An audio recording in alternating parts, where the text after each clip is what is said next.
Nick, you're up. Talking LeBron. All right. LeBron James. So here's Solomon Hill careening like a madman into LeBron James's ankle. You see there's 10 and a half, a little over 10 minutes left in the second quarter of that game. At that moment, LeBron James had 7 points. Why is that noteworthy? Well, you got to go all the way back to January of 2007 to the last time LeBron did not get to double-digit points. He had done it 1,035 straight games, the longest record in NBA streak in NBA history, by a mile over Jordan's 866. LeBron, I'm not saying he was aware that he only had 7 points. What I am saying is, after suffering this injury that's going to keep him out a month, he had one shot left in him. Bang! Double-digit streak intact? All right, I can go into the locker room now. The king stays the king and the streak stays alive. Well done, Bron.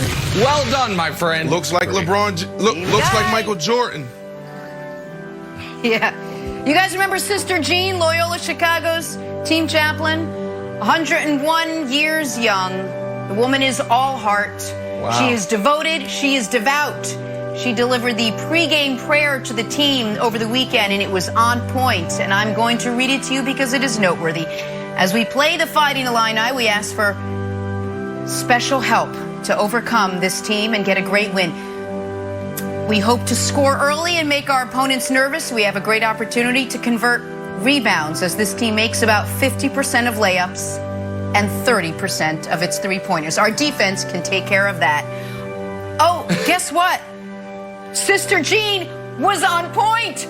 Sister Jean nailed it. Nice. God's a big fan of college hoops, apparently. Sister Jean, look at that. Chicago Loyola's moving on to the Sweet 16, thanks to the wise words, the devout wise words of Sister Jean. And we move on to Kevin Wildes. Oh, Klay Thompson getting back in basketball shape, not only on the court, but off the court as well. I have made a New Year's resolution, Jenna, after watching the following video. I, from now on, will kayak to this job. Granted, it's in the basement. I will still take the kayak down the stairs, So inspired by Klay Thompson. Take a listen.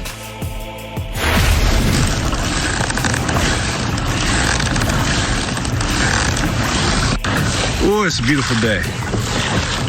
About a yak to practice. Oh, it's nice. No wind, waters, sun shining.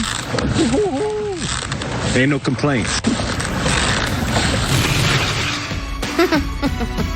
Hell kayak. I didn't know that was a thing.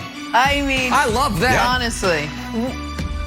Wildes, once you kayak yourself to work, your New York Giants will be top of mind because they made some big headlines over the weekend, picking up Kenny Golladay, reported 4-year, $72 million deal. We talked about this on Friday. Arguably the top free agent still available in the open market. Free agent no longer. And then how about this Giants offense? Loaded now around Danny Dimes. Plus, don't forget you get Saquon back.